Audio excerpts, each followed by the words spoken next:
I was one of those individuals who've suffered from migraine since about the age of 8. And in 2008, I started to get very strange headaches. They were coming much faster. They were lasting for weeks on end, to the point that I was doing rapid infusions. I had 3 trips to the emergency room. On the 3rd trip, I lost part of my eyesight. So I went to see Dr. Reed. I was honestly a very skeptical person. I had no intention of having anything metal put in my body ever. She came in like a lot of patients, still with these devastating daily headaches. Had been to excellent doctors. Most of our patients have been to excellent doctors, but they're still at their wits' end.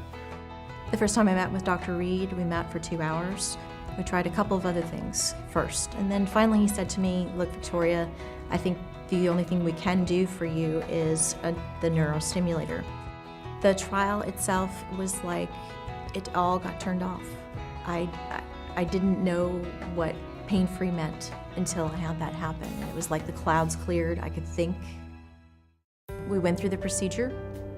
I had the 4-lead stimulator implant.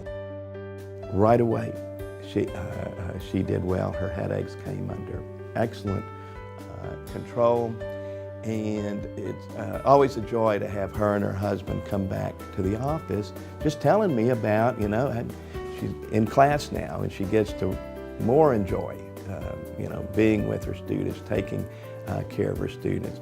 That's what this can do, it gives her life back, and it's been in for a long time with her. I would lose my hair, I would lose anything, I would take all the scars again just to get the relief that I've had. Since the surgery, my life is incredible. Incredible in a couple of senses. And I think this is where, the cliche to say is, Dr. Reed saved my life. What I would like to say is Dr. Reed gave me life.